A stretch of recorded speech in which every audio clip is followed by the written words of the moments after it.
Hello, Alex. Waiting to hear you. Where are you? Alex? There.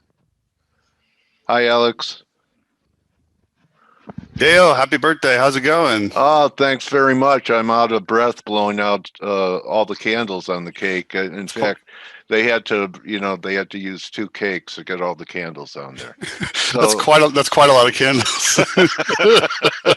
like a candle in the wind. Anyway, I know you've been looking forward to part 7. Wow, that's a big number. 7's like a number of completion. Really looking forward to, and I think that the last time we talked, you chose this time period, the end of May, not for my birthday, but because you saw that things might be coming together around this time frame. Am I right? Correct. Yeah, I wanted a little bit more time just to get some confirmation, and we actually ended up getting on a lot of different asset classes. And I even entitled Part 7 "On the Precipice" as the title of this presentation. Wow. But first and foremost, I want to obviously wish you happy birthday, and also, believe it or not, this is also our 2-year anniversary, so we have that to celebrate too. Congratulations! Yeah, I didn't bring you any wine or flowers, but I brought you a lot of gems today. How about that? All right. Yeah. Okay. I figured enough pearls to string a necklace. Absolutely. All right. But anyway, so we got a lot to cover today. A lot has happened. But at any point, if you want to interject or ask any questions on any slide, don't I'm going to let you fly. Absolutely. Okay. Perfect. So obviously, we'll do a quick recap of Part 6. Some of the things that happened and some didn't. Gold appears to be entering a similar topping plateau period like 2012, and also prior cycles before that. We'll go over that. Bitcoin, at the time, I said stochastics were going to chop for a few months, but at some point, some sort of macro top was going to form. That ended up happening. I said Dow Jones was going to hit 35,000 this year. That actually ended up happening even faster than I expected, but we got there within, I think, $10 or so just a few weeks ago. Energy would be the #1 performing sector on percentage basis. That ended up coming true. Energy equities and crude would be entering a mega bull market. There would be huge inflationary pressures across the board. And then also 30-year bond bull had ended. Yields are beginning to start to rise. And then even from Part 1, we finally started to have some sort of a global crackdown on crypto via the IRS. I was wondering when this was going to happen, but it took almost 2 years from May 19 till now. And, White House just released their recent guidance on, cracking down on cryptocurrencies for taxation purposes. And then, of course, China's starting to fill in their massive currency gap with some potential sovereign coin. And now they're starting to kind of crack down on crypto a little bit as well, both mining and trading. So you're starting to kind of see a confluence of everything start to happen. And even just last, I think a week or two ago, Federal Reserve started to release initiate a research on a white paper, I think. White paper, what they call, in order to start the process. So sure enough, that also came true from Part 1.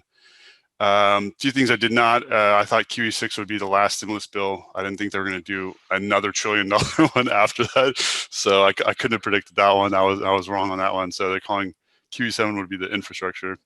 Euro plateau I thought would take 12 to 16 weeks top, but in reality it was only a interim term 6-week top, which was outside of 3 standard deviations, and we'll cover what that means.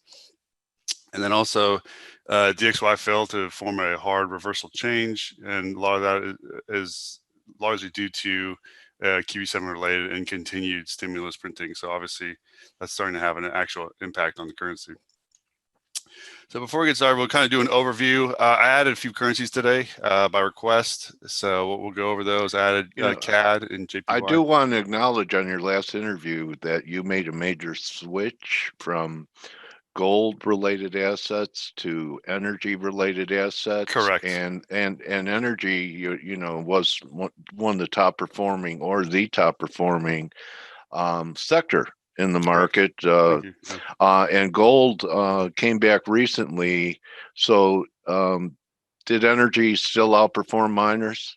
Even though miners have had a pretty good run in the last on a percentage basis, yes, it did. On a percentage basis, I remember last time I said we'll go over, but last time I said we dropped at the time we were in the mid 1900s. the Right. low 1900s, and I said we were going to drop back to the 1780s. It actually ended up going all the way down to my lower 698 target, and then we'll kind of go through the charts. And I'll explain. But yeah, so for the most part, everything kind of panned out, other than the fact that Congress is partying like it's 1999. Yeah, it's true. But so here's the Euro chart update from last time. Initially, we had been saying that, like the prior MACD tops from 2009 all the way to 2018, that it was going to roll over, and then the stochastics would also roll over, and then it would form some sort of macro top. But if you see here now in these new green circles, actually, it's actually trying to base. Well, if we go back and look at when was the most analogous period to this, you have to go all the way back to 2002 and 2003 when there was a fresh breakout of the center line on MACD, and the stochastics were trying to base at the 80 and rally even higher. If we look at this period, there should have been a topping plateau where it would have stalled here and then kind of chopped sideways with a red green kind of candle pattern. But instead, we had 3 large red candles all the way back to a 13 monthly moving average, and then it rocketed higher. Well, what happened during the previous cycle that these MACD and stochastics match? Sure enough, you had 3 large red candles down to a 13 monthly moving average, and then it rocketed higher. So something tells me, when I saw that we were outside of 3 standard deviations, I knew something was wrong. The topping plateau wasn't working. So in the interim period right now, as of right now, Euro is still looking like it's in a bullish pattern. And until that changes, I'm not, at a certain point, you have to watch what the market's telling you, not just be stubborn in your not just your opinion. Yeah, of course. Yeah. Right. And I'm the first to admit that. So do you have any idea, any projections upside where it could go? Based on what I'm seeing, and we'll cover the actual math behind it, but I'm seeing potentially a breakout of 123 would lead us to 128 on the upside on Euro. And if you look, we're also at a major confluence zone. This orange volume by price level is right around that kind of 120, 121 level. It's been a major support / resistance line for quite some time, going back 20 years. Nice so chart. we're kind of trying to, it takes a while to break through these confluence zones because there's just a lot of supply in these zones. But as of right now, Euro is actually more closely mimicking this 2002 to 2007 period. And throughout the presentation, you'll see a lot of confluence across many different asset classes to this period. So keep that in mind, roughly 03 to 07. This is an important period. So after the Euro, we're going to discuss the pound. Pound actually broke out of its long-term bear channel as well. Its stochastic and MACD are also actually mimicking that kind of 2002 to 2003 period. If you look, it formed kind of a sine wave S curve all the way to the upper boundary, and then also the MACD crossed the center line into positive territory. So we're getting a lot of the same kind of signals that we saw then. The only major real resistance now is this red volume by price level, which is right at the 141.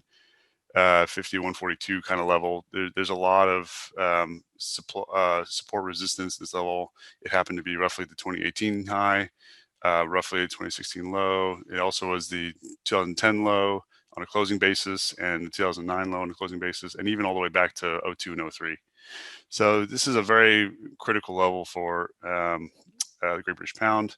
Obviously, breaking out of this formation, if it actually manages to break through, then it kind of pushes off any possibility for any sort of parity in the short term.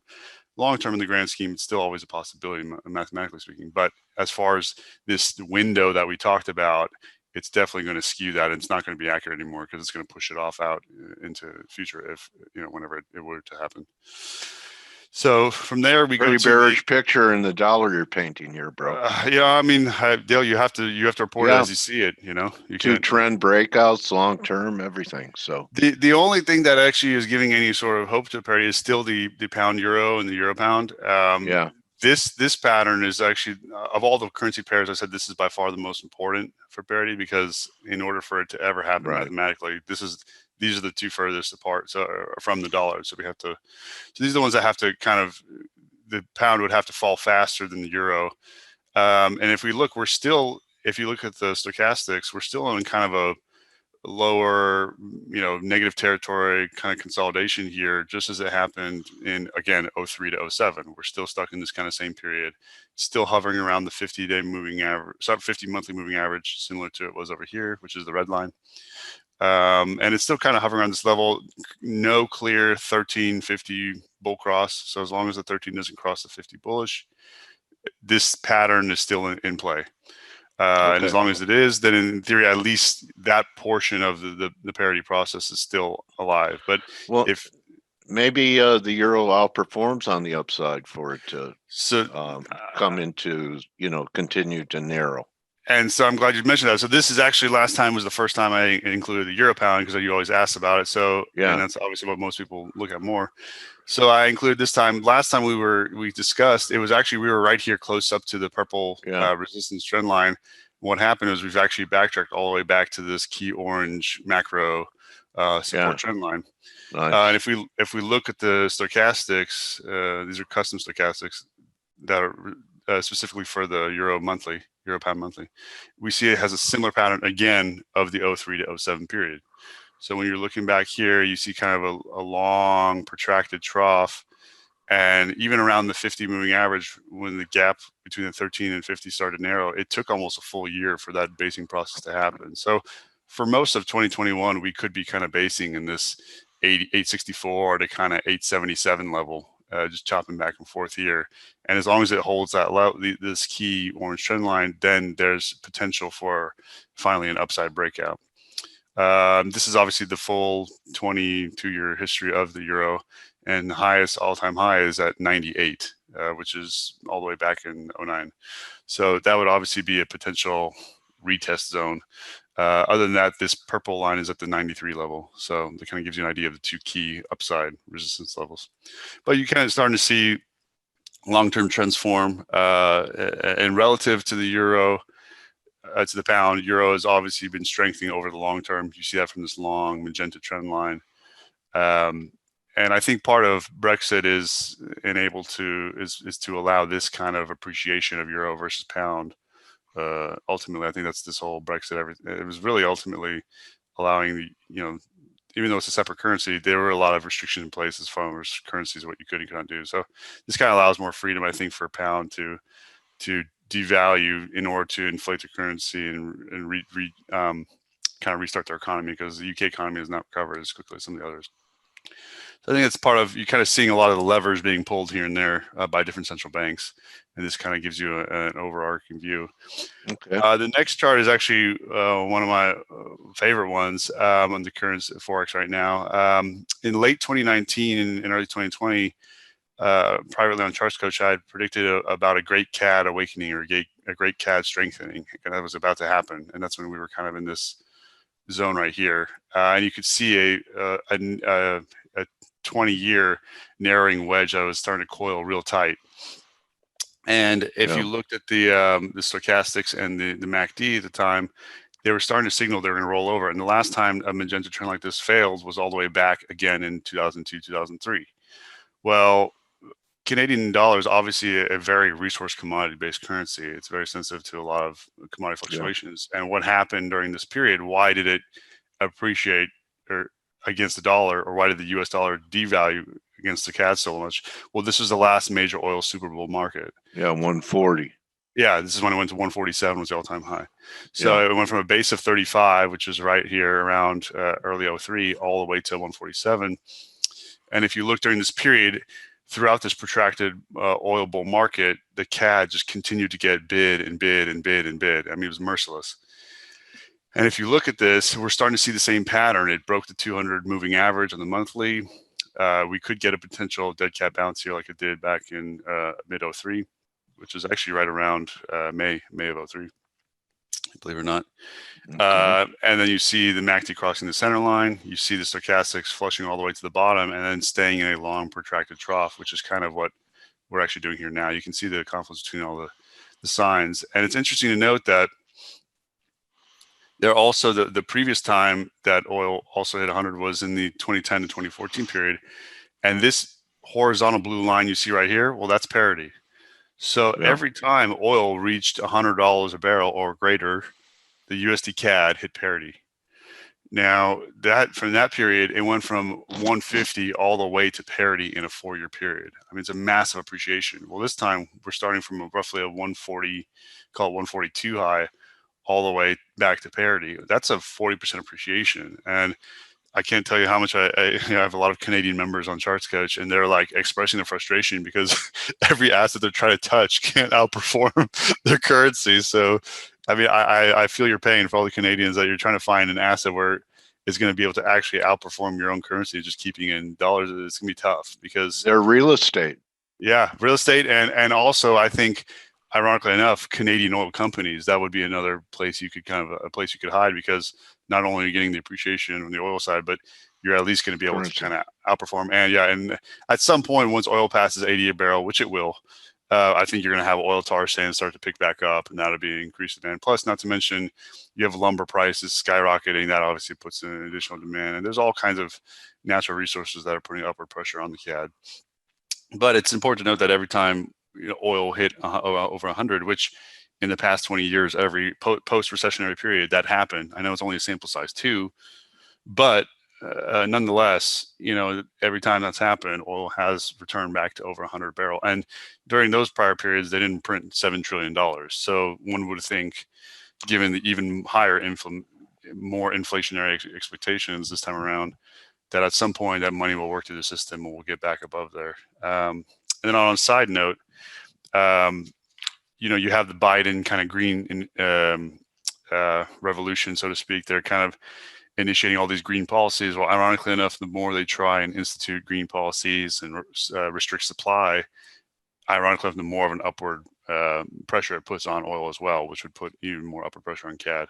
So it's kind of interesting. Yeah. Don't you think that it actually works to their advantage to have higher energy prices, so that EVs and everything are more competitive? And ironically enough, it's kind of a convoluted paradox. Paradox. But ironically enough, oil companies love a green revolution, as do EV manufacturers, as do our alternative energy, because the only way all those alternative energies truly become positive. You need fossil fuels to do it. Yeah, you need well, A, you need that, and B, you need them to remain sustainably high. When oil was sustainably above $100 a barrel between 2010 and 2014, that was a fantastic period for alternative energies. It's not until the Saudis had their second price war in 2014, where they just gutted the market, that's when everything kind of unraveled. But I would not be surprised if their official, kind of secret policy in the Biden administration is to intentionally have high. They can never say it openly because they don't want to. Anyone that intentionally raises gas prices is political suicide.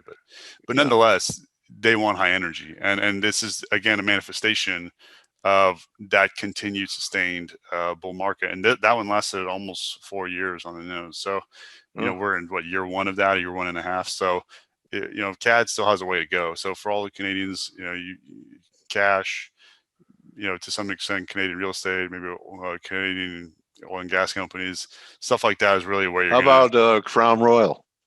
That's or maple syrup. I like that. I like the purple sack it comes in. Yeah, absolutely. I hide my medical marijuana in there. Yeah. But anyways, it's interesting how USDCAD kind of is playing out. And it's even during this 2010 to 14 period, you also had a similar MACD cross at the center line. And those are the only other 2 times it's happened. So you're getting, I know it's only sample size 2, but anytime something happens 100% of the time, that's a pretty good sign. And then this, I actually haven't done the USD JPY before, but this is Japanese yen. This is a 24-year chart of the Japanese yen. You can see a massive coiling over the past 20 so years. The coiling actually didn't really start until 2012, but you can see this pattern across the entire chart, and it's kind of hovering around this confluence zone where you're having a mean reversion constantly back to the 200 moving average, but also even the mean of means, where the 50 and the 13 are also converging back towards kind of all in the 109, 108, 109, 110 kind of range. That's a very tight trading range. As of right now, it's kind of in this sort of basing pattern. Ultimately, for a while, the breakout. I'm thinking so, given the yen carry trade. I know for a while it's been a little bit kind of quiet and subdued from an equity standpoint, but as of January of this year, I started to notice that the yen carry trade was starting to wake up again, which is why you have this pop off the magenta. Do you believe there's a correlation between U.S. dollar yen and rates, interest rates? So there is an interesting relationship because it used to be one of the largest holders of the U.S. Treasuries was Japanese, the BOJ, and Japanese bond holders, and because they've been at zero bound for eternity, and they're always looking for yield. Anytime our yields rise above, a certain percentage point, roughly around 2%, they again start to pour into their capital flows go from Japan into the U.S., which obviously puts upward pressure on dollar and downward pressure on yen. So, and not to mention during major equity bull markets, which the last yield spike period was between 13 and 14. Well, look what happened. Yeah. This is the last yield spike period. I mean, USD JPY went vertical. Right. Now, this time around, it hasn't been nearly as pronounced, but in theory, it is a tailwind. Okay. Because not only do they buying our bonds, but they're buying our equities and so on and so forth, and they just can't get any kind of consistent yield like that they can on our shores. So, again, this is kind of, you get to see a lot of the capital flows between Japan and the United States. But for now, I would expect kind of more tight, choppy price action based on where the upper Bollinger is. You're going to be pegged somewhere in this kind of 07 to 11 level, and you're going to be stuck there for a while, at least for the time being. Okay. Then we're going to do a crypto analysis. This is the chart I did last time. I remember correctly, last time we were talking about a 5-wave pattern where at that time, this is kind of right around this area, was when we were our last interview. I said we needed more time for this to kind of chop out until we return back to this magenta trend line. It would last a couple of months of chop. The reason I like this chart a lot is it's a textbook example of a distribution top. You can clearly see buyers and sellers duking it out here in this upper kind of 50,000 range on a closing basis. It never actually closed above 60,000 on a weekly basis. We had a few false breakouts, but you can clearly see once the stochastics kind of finished its hang time in its wave 5, as soon as it broke, the bull market broke down. Interestingly, this in the 48-hour period that it flushed, you had a $12 billion liquidation across 864,000 accounts. So if you do the math, that gives an average price per account of $13,000 and $13,888. So roughly 14,000. So that gives you an idea of the average mean size of the accounts of everyone that got liquidated or stopped out during this. And many of them were kind of small retail traders that were highly levered. Some of them, I've heard even rumors of up to 100 to 1. I don't even know how you trade crypto on 100 to 1 leverage, but the volatility every 10 minutes alone would wipe you out. But but it's important to note that distribution tops are very critical. And if you remember all the way back in part 1, I emphasized that as much as crypto may seem like a egalitarian, helping the little guy out, it's actually a very cornered market. Majority of the coins are in roughly 90 or 100 accounts. And at distribution tops, what you have is the big whales unloading onto smaller, unsuspecting retail. Well, if you look at the proof of what we just calculated, that many accounts, it's an average of $14,000 an account. Most of the people that got hurt are the small guys. They're not the big whales. Most of them probably either held because they didn't need to sell, or they're the ones that were kind of liquidating in this region. So short, or that too, yeah. And interestingly, historically, and I did analysis over the past 13 corrections, the largest drawdown was 93%, and the lowest is roughly 32% if you include anything above 30%. And the actual mean average over those 13 past corrections is roughly 56%. Well, if you look at the peak to trough from, I think it was roughly 65 and change down to this high 29s or high 20,000s, that was actually a 54% drawdown. So even right there alone, you have roughly the mean average of all the past previous 13 corrections.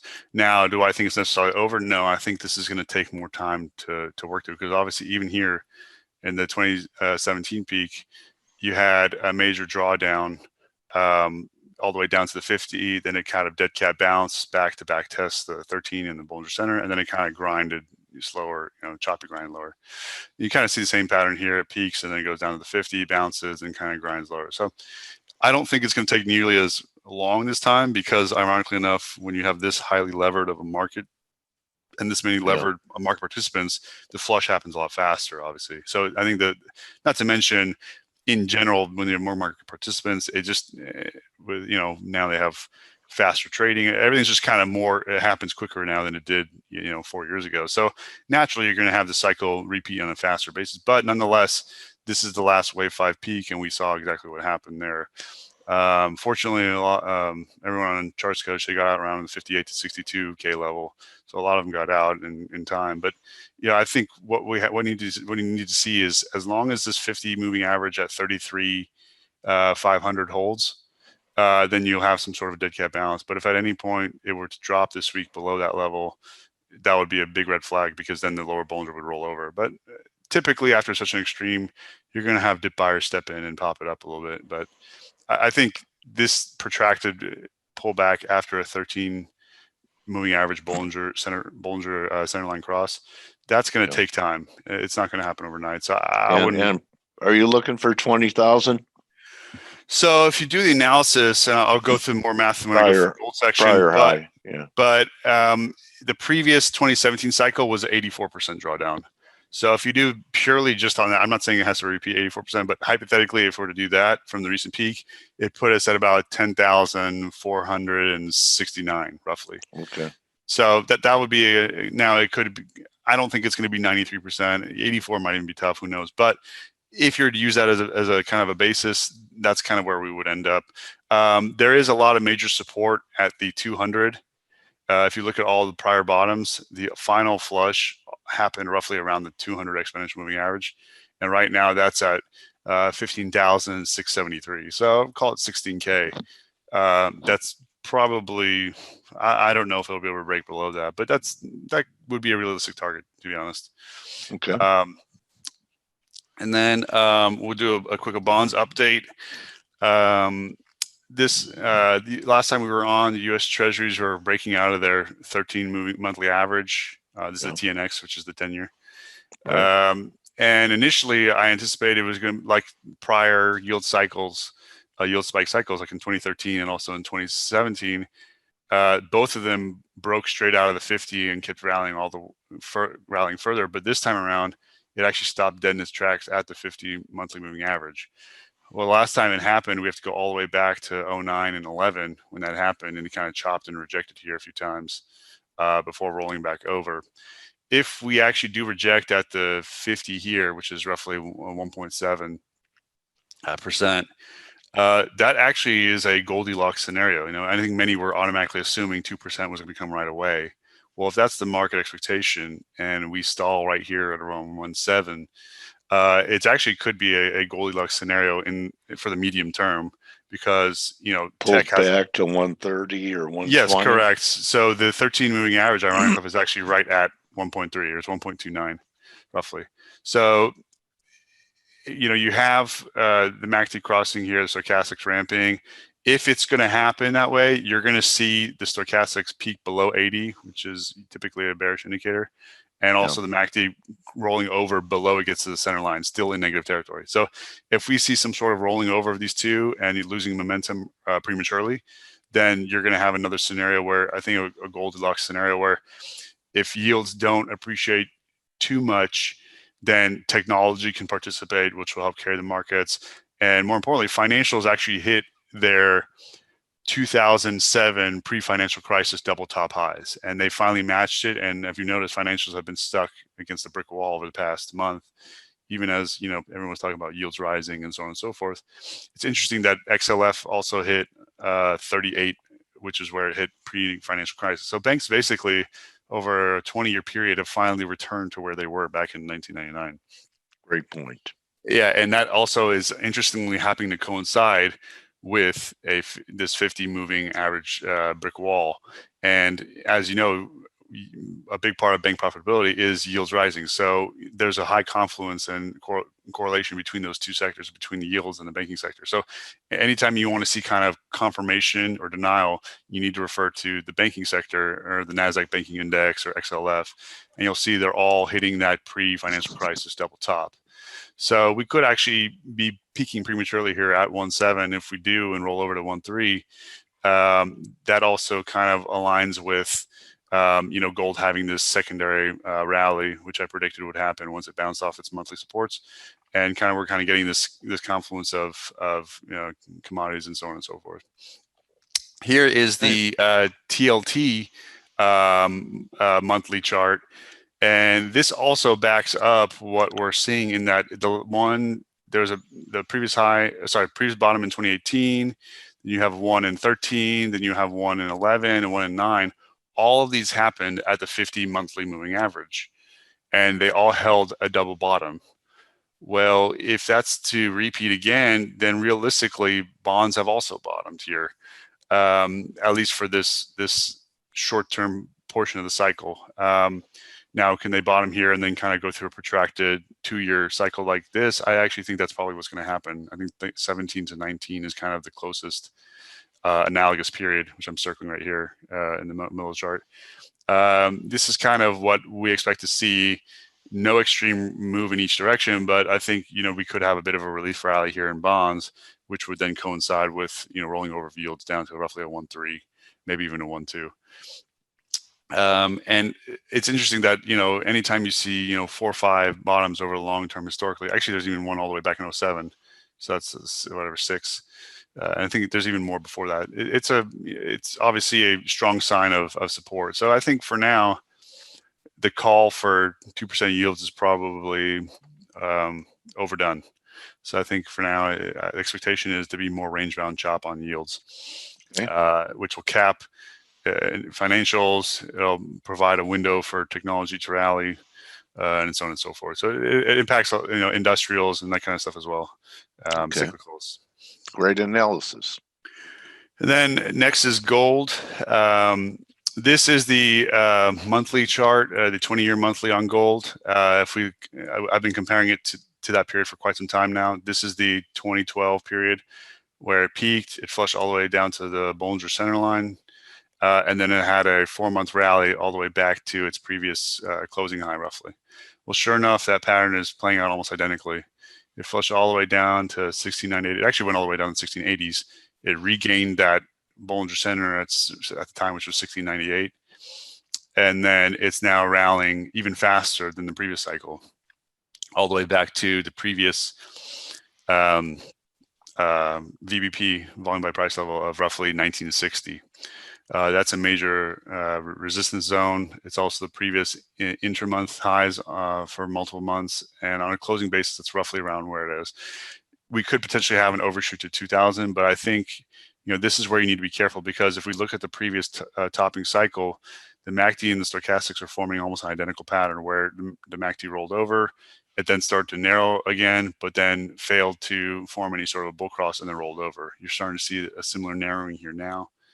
And even stochastics during that period, they based at the center line, had a quick dead cat bounce, and then rolled over. And we're already starting to see signs of that kind of dead cat bounce off the center line. So it's important to note these things. Until we have a confirmed rejection at 1960, there's no, it's not official, but once we get to 1960, for those of you that have miners or GLD or gold positions, I would seriously consider at least tightening your trailing stops, because there is a high probability of some sort of reversal there. And this next chart I've actually never shown publicly before, but it's been on Charts Coach for over a year now. But this is actually the 50-year monthly gold chart. I know it's kind of hard to see because this is actually a 4K resolution chart. I mean, it's 4 times the size of the screen, but even if you zoom out, you can kind of start to see a similar pattern. Well, does this same topping pattern also form during the 1970s bull market? Well, sure enough, it does. You have a high plateau on stochastics. Then you have a S sine wave curve, which bottoms at the center line, has a quick dead cat bounce, and then rolls over. And if you look at the MACD, also had a similar peak at roughly the same level, albeit not the same magnitude. But same thing happened. And during that bull market, you also had a secondary top, which matched the prior closing high on a closing basis, and then it rolled over. So that puts a high degree of confidence that we could have a similar double top, closing double top at that kind of 1916 level. So that's a real area of interest. I would definitely be careful there. Tighten all your trailing stops, be protective and defensive at that level. But in the short term, up until 1960, I think we still have a solid tailwind. So for now, what a great presentation. Thank you. I appreciate it. And also, if you look at the RSIs, the red circles at the top, they all also coincide with, major tops. These two were interim tops in the early period, but they don't really match up on the MACD, the stochastics. So I think we're more inclined to be following the peak pattern versus an interim top. And the one thing that would lead me to believe that there could be a potential second move is that we still have not touched that upper trend line, but there's no rule that says we have to. It's just there.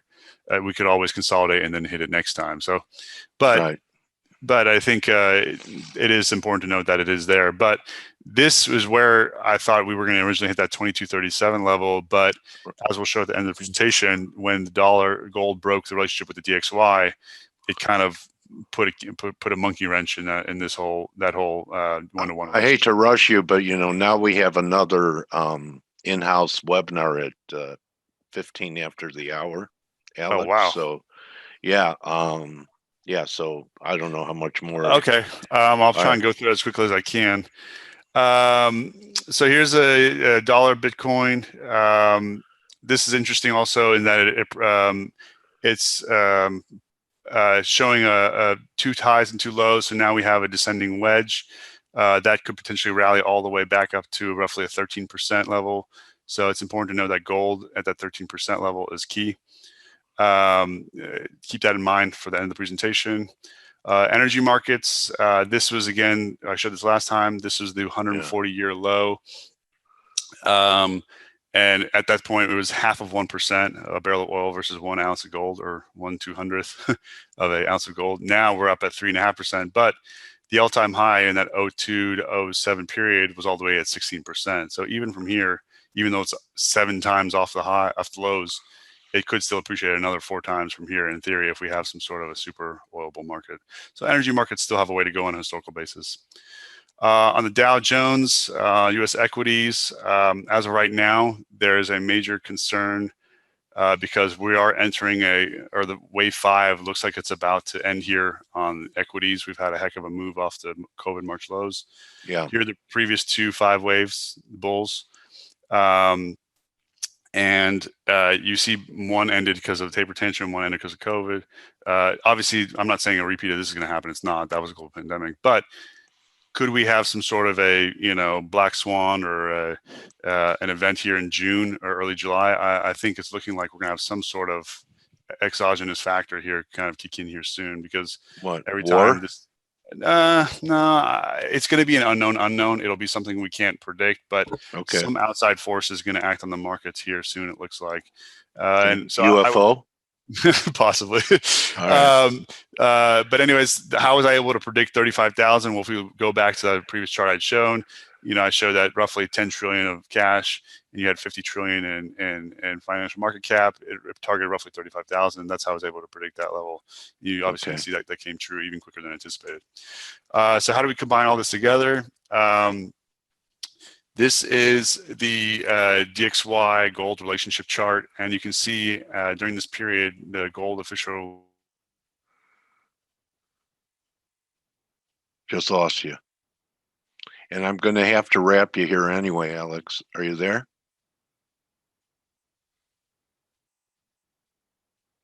Maybe it's me. Can you guys hear me? No, I can still hear you, Dale. And, all right. Well, we lost Alex. I have to wrap it.